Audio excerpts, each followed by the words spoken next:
آج ہم اس ویڈیو کے پہلے حصے میں حضرت علی رضی اللہ عنہ کی پیدائش سے لے کر خلیفہ بننے تک کے واقعات بیان کریں گے۔ ویڈیو کو دیکھنے سے پہلے چینل کو ضرور سبسکرائب کر دیں۔ ویڈیو کا آغاز حضرت علی رضی اللہ عنہ کی پیدائش سے کرتے ہیں۔ علی ابن ابی طالب کی پیدائش اسلامی تاریخ کا ایک نہایت اہم اور بابرکت واقعہ ہے۔ حضرت علی رضی اللہ تعالی عنہ کی پیدائش تقریباً 600 عیسوی میں مکہ مکرمہ میں ہوئی۔ آپ کے والد کا نام ابو طالب ابن عبد المطلب تھا، جو قریش کے معزز سردار اور بنو ہاشم کے رئیس تھے۔ حضرت علی رضی اللہ تعالی عنہ کی والدہ کا نام فاطمہ بنت اسد تھا، جو ایک نہایت نیک، باوقار اور با ایمان خاتون تھیں۔ حضرت علی رضی اللہ تعالی عنہ کی پیدائش کے بارے میں ایک مشہور روایت یہ ہے کہ آپ خانہ کعبہ کے اندر پیدا ہوئے۔ خانہ کعبہ، جسے کعبہ کہا جاتا ہے، مسلمانوں کا قبلہ اور دنیا کا سب سے مقدس مقام ہے۔ روایت کے مطابق جب آپ کی والدہ فاطمہ بنت اسد کو درد زاہ شروع ہوا تو وہ کعبہ کے پاس آئیں اور اللہ سے دعا کی، اے اللہ، میں تجھ پر اور تیرے نبیوں اور آسمانی کتابوں پر ایمان رکھتی ہوں، اور میں اپنے جد ابراہیم کے دین پر ہوں جنہوں نے اس گھر کو تعمیر کیا۔ بس اس بچے کے صدقے جو میرے پیٹ میں ہے، میری ولادت کو آسان فرما دے۔ اسی دوران کعبہ کی دیوار میں شگاف پیدا ہوا اور وہ اندر داخل ہو گئیں۔ وہاں انہوں نے حضرت علی رضی اللہ تعالی عنہ کو جنم دیا۔ اس طرح حضرت علی رضی اللہ تعالی عنہ کو یہ منفرد شرف حاصل ہوا کہ آپ کی پیدائش خانہ کعبہ کے اندر ہوئی۔ جب حضرت علی رضی اللہ تعالی عنہ پیدا ہوئے تو ابتدا میں آپ نے اپنی آنکھیں نہیں کھولیں۔ خاندان کے لوگ اس بات پر حیران تھے کہ نومولود بچہ آنکھیں کیوں نہیں کھول رہا۔ آپ کی والدہ فاطمہ بنت اسد بھی اس بات پر فکر مند تھیں، لیکن روایت میں آتا ہے کہ انہوں نے کہا کہ میرا دل گواہی دیتا ہے کہ یہ بچہ ایک خاص شخصیت کو دیکھنے کے بعد ہی آنکھیں کھولے گا۔ کچھ ہی دیر بعد نبی کریم صلی اللہ علیہ وسلم وہاں تشریف لائے۔ جب نبی کریم صلی اللہ علیہ وسلم نے نومولود حضرت علی رضی اللہ تعالی عنہ کو اپنی گود میں لیا اور محبت سے ان کے چہرے کی طرف دیکھا تو اسی وقت حضرت علی رضی اللہ تعالی عنہ نے پہلی مرتبہ اپنی آنکھیں کھول دیں اور براہ راست حضور صلی اللہ علیہ وسلم کے چہرہ مبارک کی طرف دیکھا۔ حضرت علی رضی اللہ تعالی عنہ کی زندگی کا پہلا منظر ہی رسول اللہ صلی اللہ علیہ وسلم کا مبارک چہرہ تھا۔ اور یہی قربت اور تربیت آگے چل کر اس عظیم واقعے کا سبب بنی کہ حضرت علی رضی اللہ عنہ نے اسلام قبول کیا۔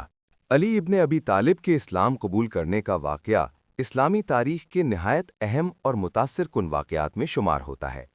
یہ واقعہ نہ صرف حضرت علی کی بصیرت اور سچائی کی تلاش کو ظاہر کرتا ہے، بلکہ یہ بھی بتاتا ہے کہ کس طرح ایک کم عمر نوجوان نے حق کو پہچان کر اسے قبول کیا۔ نبی کریم صلی اللہ علیہ وسلم تو اللہ تعالیٰ کی طرف سے نبوت عطا ہوئی تو ابتدائی دنوں میں اسلام کی دعوت خفیہ طور پر دی جا رہی تھی۔ اس وقت اسلام قبول کرنے والے لوگوں کی تعداد بہت کم تھی اور مکہ کے لوگ اس نئی دعوت کو شک اور مخالفت کی نظر سے دیکھ رہے تھے۔ روایت کے مطابق ایک دن حضرت علی رضی اللہ عنہ نے دیکھا کہ رسول اللہ صلی اللہ علیہ وسلم اور آپ کی زوجہ خدیجہ بنت خویلد ایک خاص طریقے سے عبادت کر رہے ہیں۔ یہ طریقہ مکہ کے عام مذہبی طریقوں سے بالکل مختلف تھا۔ حضرت علی رضی اللہ عنہ نے حیرت سے یہ منظر دیکھا، کیونکہ اس وقت مکہ کے لوگ زیادہ تر بتوں کی عبادت کرتے تھے۔ حضرت علی رضی اللہ عنہ نے رسول اللہ صلی اللہ علیہ وسلم سے پوچھا کہ آپ کیا کر رہے ہیں؟ رسول اللہ صلی اللہ علیہ وسلم نے حضرت علی رضی اللہ عنہ کو بتایا کہ یہ اللہ واحد کی عبادت ہے، وہی اللہ جس نے آسمانوں اور زمین کو پیدا کیا ہے۔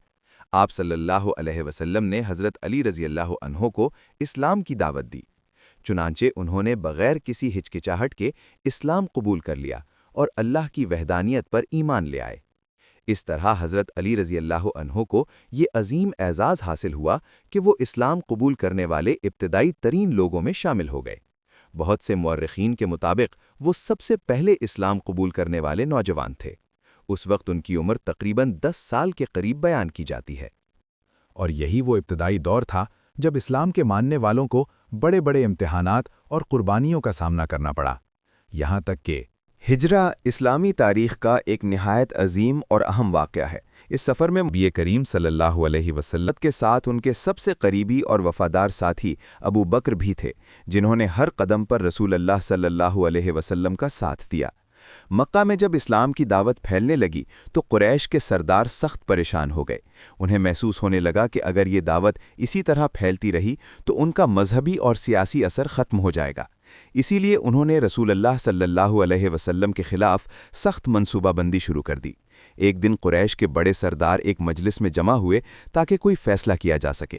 کسی نے تجویز دی کہ رسول اللہ صلی اللہ علیہ وسلم کو قید کر دیا جائے، کسی نے کہا کہ انہیں مکہ سے نکال دیا جائے، لیکن آخر کار ایک خطرناک منصوبہ بنایا گیا۔ اس منصوبے کے مطابق ہر بڑے قبیلے سے ایک طاقتور نوجوان لیا جائے اور سب ایک ساتھ مل کر رسول اللہ صلی اللہ علیہ وسلم پر حملہ کریں تاکہ خون کا بدلہ کسی ایک قبیلے سے نہ لیا جا سکے۔ اللہ تعالیٰ نے اپنے نبی کو اس سازش کی خبر دے دی۔ جب نبی کریم صلی اللہ علیہ وسلم کو اس منصوبے کا علم ہوا تو آپ صلی اللہ علیہ وسلم نے فوراً ہجرت کا ارادہ کیا اور ایک حکمت عملی تیار کی۔ اس منصوبے کے مطابق آپ کو رات کے وقت مکہ سے نکلنا تھا تاکہ دشمنوں کو معلوم نہ ہو سکے۔ اس موقع پر آپ صلی اللہ علیہ وسلم نے علی ابن ابی طالب کو بلایا اور فرمایا کہ وہ اس رات آپ کے بستر پر سو جائیں۔ حضرت علی رضی اللہ عنہ نے انتہائی بہادری کے ساتھ یہ ذمہ داری قبول کر لی، حالانکہ انہیں معلوم تھا کہ دشمن کسی بھی وقت حملہ کر سکتے ہیں۔ رات کے وقت قریش کے نوجوان رسول اللہ صلی اللہ علیہ وسلم کے گھر کے باہر پہرا دے رہے تھے۔ وہ انتظار کر رہے تھے کہ صبح ہوتے ہی حملہ کریں گے، لیکن اسی دوران رسول اللہ صلی اللہ علیہ وسلم خاموشی سے گھر سے نکل گئے اور دشمنوں کو اس کا احساس تک نہ ہوا۔ رسول اللہ صلی اللہ علیہ وسلم سیدھا اپنے قریبی ساتھی ابو بکر کے گھر پہنچے۔ حضرت ابو بکر پہلے ہی ہجرت کی اجازت کے منتظر تھے۔ جب رسول اللہ صلی اللہ علیہ وسلم نے انہیں بتایا کہ اب ہجرت کا وقت آ گیا ہے تو وہ بہت خوش ہوئے کہ انہیں اس مقدس سفر میں رسول اللہ صلی اللہ علیہ وسلم کی رفاقت نصیب ہوگی۔ دونوں فوراً مکہ سے نکل پڑے، لیکن انہوں نے سیدھا مدینہ کا راستہ اختیار نہیں کیا۔ دشمنوں کو دھوکہ دینے کے لیے انہوں نے پہلے جنوب کی طرف رخ کیا اور ایک پہاڑ کی طرف گئے جہاں ایک مشہور غار موجود تھا جسے کیو آف تھور کہا جاتا ہے۔ رسول اللہ صلی اللہ علیہ وسلم اور حضرت ابو بکر 3 دن تک اسی غار میں چھپے رہے۔ اس دوران قریش کے لوگ انہیں تلاش کرتے رہے اور کئی مرتبہ تلاش کرتے ہوئے غار کے قریب تک پہنچ گئے۔ اس وقت حضرت ابو بکر کو رسول اللہ صلی اللہ علیہ وسلم کی حفاظت کی بہت فکر تھی۔ روایت میں آتا ہے کہ جب وہ غار میں داخل ہوئے تو پہلے خود اندر گئے اور غار کے سوراخوں کو بند کرنے لگے تاکہ کوئی زہریلا جانور رسول اللہ صلی اللہ علیہ وسلم کو نقصان نہ پہنچا سکے۔ انہوں نے اپنے کپڑوں سے سوراخ بند کیے اور ایک سوراخ کو اپنے پاؤں سے بند کر لیا۔ اسی دوران ایک زہریلے جانور نے ان کے پاؤں کو کاٹ لیا، لیکن حضرت ابو بکر نے برداشت کیا اور حرکت نہ کی تاکہ رسول اللہ صلی اللہ علیہ وسلم کی نیند خراب نہ ہو۔ ان کی آنکھوں سے درد کی وجہ سے آنسو بہنے لگے جو رسول اللہ صلی اللہ علیہ وسلم کے چہرے پر گرے۔ جب رسول اللہ صلی اللہ علیہ وسلم کی آنکھ کھلی تو انہوں نے دیکھا کہ حضرت ابو بکر تکلیف میں ہیں۔ آپ صلی اللہ علیہ وسلم نے دعا فرمائی اور اللہ کے حکم سے ان کی تکلیف کم ہو گئی۔ ادھر قریش کے لوگ رسول اللہ صلی اللہ علیہ وسلم کی تلاش کرتے ہوئے غار کے دہانے تک پہنچ گئے۔ اس وقت حضرت ابو بکر کو فکر ہوئی کہ اگر وہ نیچے دیکھ لیں تو ہمیں دیکھ لیں گے، لیکن رسول اللہ صلی اللہ علیہ وسلم نے بڑے اطمینان سے فرمایا، غم نہ کرو، اللہ ہمارے ساتھ ہے۔ روایت میں بیان کیا جاتا ہے کہ اللہ تعالیٰ نے اس غار کے دہانے پر مکڑی سے جالا بنوا دیا اور ایک پرندے نے وہاں گھونسلہ بنا لیا۔ جب قریش کے لوگ وہاں پہنچے تو انہوں نے جالا اور گھونسلہ دیکھ کر کہا کہ اگر کوئی اندر گیا ہوتا تو یہ جالا ٹوٹ جاتا۔ اس طرح وہ بغیر اندر دیکھے واپس چلے گئے۔ ادھر مکہ میں قریش کو جب معلوم ہوا کہ رسول اللہ صلی اللہ علیہ وسلم نکل چکے ہیں تو وہ غصے سے بھر گئے۔ انہوں نے فوراً اعلان کیا کہ جو شخص رسول اللہ صلی اللہ علیہ وسلم کو پکڑ کر لائے گا اسے 100 اونٹوں کا انعام دیا جائے گا۔ اس بڑے انعام کے لالچ میں بہت سے لوگ تلاش میں نکل پڑے۔ ان میں ایک شخص سراقہ ابن مالک بھی تھا۔ اسے امید تھی کہ اگر وہ رسول اللہ صلی اللہ علیہ وسلم کو پکڑ لے گا تو اسے بہت بڑی دولت ملے گی۔ سراقہ اپنے تیز گھوڑے پر سوار ہو کر رسول اللہ صلی اللہ علیہ وسلم کے پیچھے نکل پڑا اور کچھ ہی دیر بعد اس نے دور سے رسول اللہ اور حضرت ابو بکر کو دیکھ لیا۔ وہ تیزی سے ان کی طرف بڑھنے لگا، لیکن جیسے ہی وہ قریب پہنچا تو اس کے گھوڑے کے پاؤں اچانک زمین میں دھسنے لگے۔ وہ حیران ہو گیا اور اس نے دوبارہ کوشش کی، لیکن پھر یہی ہوا۔ اب اسے احساس ہوا کہ اللہ تعالیٰ اپنے نبی کی حفاظت کر رہا ہے۔ سراقہ کے دل میں خوف پیدا ہوا اور اس نے رسول اللہ صلی اللہ علیہ وسلم سے معافی مانگی۔ اس کے بعد وہ واپس چلا گیا اور اس نے کسی کو بھی صحیح راستہ نہیں بتایا۔ چند دن بعد رسول اللہ صلی اللہ علیہ وسلم اپنا سفر جاری رکھتے ہوئے مدینہ کی طرف روانہ ہوئے۔ یہ سفر مشکل بھی تھا اور خطرناک بھی، لیکن اللہ کی مدد ہر قدم پر ان کے ساتھ رہی۔ آخر کار وہ مدینہ کے قریب پہنچے، جہاں مسلمان بے چینی سے ان کا انتظار کر رہے تھے۔ جب رسول اللہ صلی اللہ علیہ وسلم مدینہ پہنچے تو لوگوں نے خوشی اور محبت کے ساتھ ان کا استقبال کیا۔ اور مدینہ جانے کے بعد اسلام کی تاریخ میں ایسے عظیم واقعات پیش آئے جنہوں نے مسلمانوں کی قوت اور بہادری کو دنیا کے سامنے نمایاں کر دیا۔ ان میں سے ایک واقعہ بیٹل آف بدر کا ہے۔ علی بن ابی طالب کی شجاعت اور بہادری کا سب سے واضح مظاہرہ بیٹل آف بدر میں ہوا، جو اسلام کی پہلی بڑی جنگ تھی۔ یہ جنگ نہ صرف مسلمانوں کی فتح کے لیے اہم تھی، بلکہ حضرت علی کی بہادری کے تاریخی کارنامے کے لیے بھی یادگار ہے۔ اس مقابلے میں حضرت علی نے نہ صرف دشمن کے نامور جنگجوؤں کا مقابلہ کیا، بلکہ کئی ایسے لمحات آئے جب ان کی تلوار اور شجاعت نے جنگ کا رخ بدل دیا۔ جنگ کے آغاز میں عرب کے رواج کے مطابق دونوں طرف سے نامور جنگجو میدان میں آئے۔ قریش کی طرف سے عتبہ، شیبہ اور ولید جیسے مشہور اور طاقتور جنگجو میدان میں اترے، جبکہ مسلمانوں کی طرف حضرت علی، حضرت حمزہ اور حضرت عبیدہ میدان میں اترے۔ سب سے پہلے حضرت علی کا مشہور مقابلہ عقبہ بن عبد مغیث کے ساتھ ہوا۔ روایت کے مطابق جیسے ہی دونوں ایک دوسرے کے سامنے آئے، حضرت علی نے دشمن سے مکالمہ کیا۔ حضرت علی نے فرمایا، کیا تم اللہ کے رسول اور اس کے دین سے لڑنے آئے ہو؟ عقبہ نے جواب دیا، ہاں، ہم اپنے آباء و اجداد کے دین اور مکہ کے وقار کے لیے لڑنے آئے ہیں۔ حضرت علی نے کہا، ہم بھی اپنے رب اور اس کے رسول کے ساتھ ہیں، آج تمہیں شکست ہوگی۔ یہ مکالمہ میدان میں دیگر سپاہیوں کے لیے بھی ایک اشارہ تھا کہ جنگ قریب ہے اور دونوں طرف سے حوصلے بلند تھے۔ پھر دونوں نے ایک دوسرے پر حملہ کیا اور شدید لڑائی شروع ہوئی۔ حضرت علی کی تلوار کی رفتار اور قوت نے عقبہ کو پیچھے دھکیل دیا۔ کئی وار کے بعد حضرت علی نے عقبہ کو شکست دے کر زمین بوس کیا، جس سے دشمن کی صفوں میں خوف پیدا ہو گیا۔ اس کے بعد حضرت علی کا مقابلہ ابو جہل کے قریبی سپاہی ولید بن عتبہ کے ساتھ ہوا۔ ولید ایک تجربہ کار جنگجو تھا اور اسے عرب کے سب سے خطرناک سپاہیوں میں شمار کیا جاتا تھا۔ دونوں کے درمیان مکالمہ ہوا۔ حضرت علی نے کہا، آج اللہ کے لیے تمہارے تمام غرور اور طاقت کا خاتمہ ہوگا۔ ولید نے چیلنج دیا، اگر میں جیت گیا تو تم سب کو شکست دے دوں گا۔ یہ سن کر حضرت علی نے کہا، تمہارے غرور کا آج خاتمہ ہوگا کیونکہ اللہ ہمارے ساتھ ہے۔ پھر دونوں کے درمیان شدید لڑائی ہوئی۔ حضرت علی کی تلوار نے ولید کے سپاہیوں کو پیچھے دھکیل دیا اور آخر کار ولید کو زمین بوس کر دیا گیا۔ حضرت علی کا تیسرا مشہور مقابلہ شیبہ بن ربی کے ساتھ ہوا۔ شیبہ ایک طاقتور اور بڑے جثے کا جنگجو تھا۔ روایت میں آتا ہے کہ جیسے ہی شیبہ نے حضرت علی کی طرف دیکھا، اس نے کہا، یہ بچہ ہمارے لیے خطرہ کیسے بن سکتا ہے؟ حضرت علی نے جواب دیا، صرف اللہ کی مدد سے میں آج تمہارا مقابلہ کروں گا۔ اس کے بعد دونوں نے ایک دوسرے پر حملہ کیا۔ حضرت علی کی چالاکی اور طاقت نے شیبہ کو زمین بوس کر دیا اور مسلمانوں کی فتح کی راہ ہموار ہو گئی۔ روایت میں آتا ہے کہ حضرت علی نے اس جنگ میں تقریباً 20 دشمن سپاہیوں کو شکست دی۔ ایک دلچسپ واقعہ یہ بھی پیش آیا کہ حضرت علی میدان میں تلوار کے وار کرتے ہوئے ایک موقع پر دشمن کے گھوڑے پر قابو پا گئے۔ گھوڑے کی پشت پر دشمن کھڑا تھا اور حضرت علی نے نہ صرف اسے زمین بوس کیا بلکہ گھوڑے کو بھی قابو میں کر لیا۔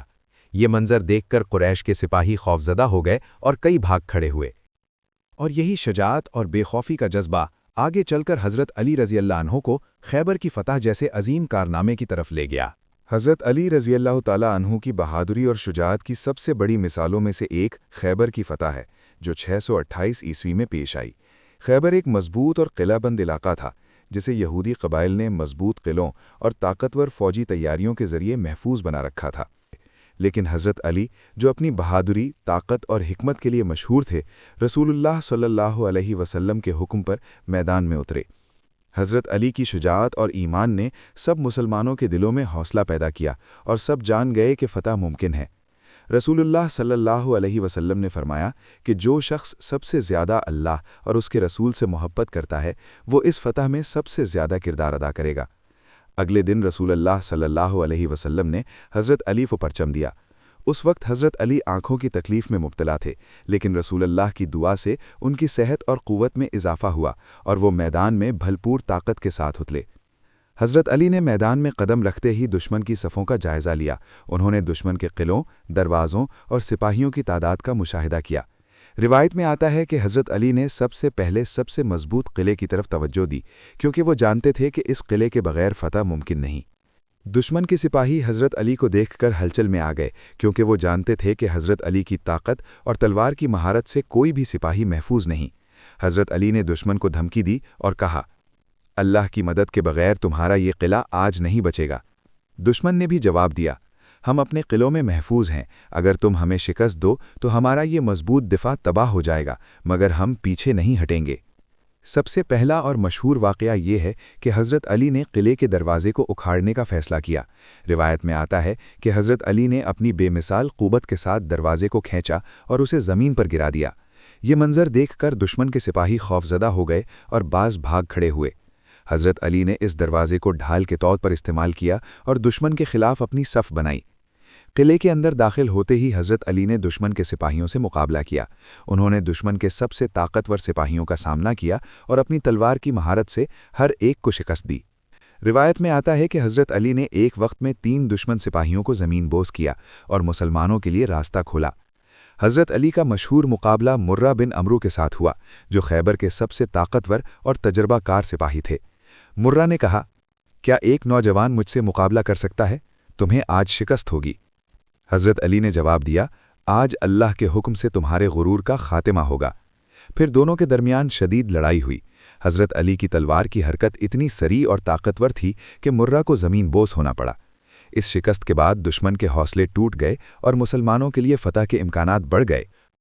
اور یہی بہادری اور قیادت کی صلاحیتیں آگے چل کر ان کی خلافت اور اسلامی تاریخ میں اہم کردار کا سبب بنی۔ حضرت علی رضی اللہ تعالیٰ عنہ کی خلافت اسلامی تاریخ میں ایک نیا باب ہے، لیکن اس سے پہلے 3 خلفاء کی انتخابی کہانیاں بھی اہم ہیں، کیونکہ انہی کے بعد حضرت علی خلیفہ بنے۔ حضرت ابو بکر رضی اللہ تعالیٰ عنہ کی خلافت۔ رسول اللہ صلی اللہ علیہ وسلم کی وفات کے بعد مدینہ میں مسلمانوں کے درمیان ایک ہنگامہ پیدا ہوا۔ لوگوں کو یہ فکر تھی کہ اب کون امت کی رہنمائی کرے گا۔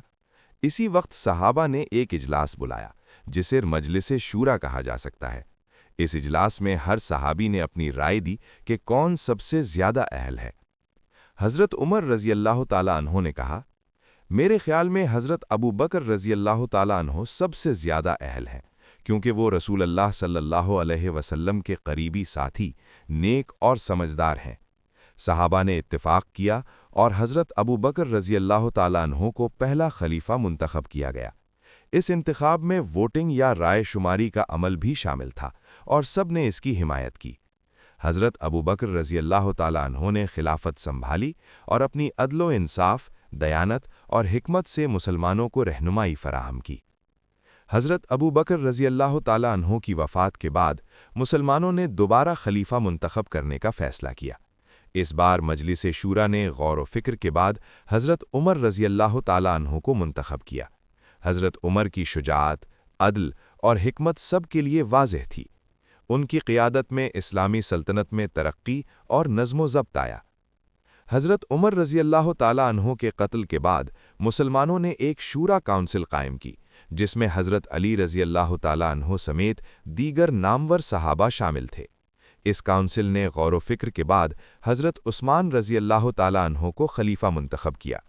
عثمان کی شجاعت، علم اور مالی قربانی نے انہیں اس منصب کے لیے اہل بنایا۔ اس انتخاب میں بھی مشورہ، اتفاق رائے اور عوام کی رائے اہم تھی۔ حضرت عثمان رضی اللہ تعالیٰ عنہ کی شہادت کے بعد امت میں سیاسی انتشار پیدا ہوا۔ اس وقت مسلمانوں کو ایک عادل اور مضبوط رہنما کی ضرورت تھی۔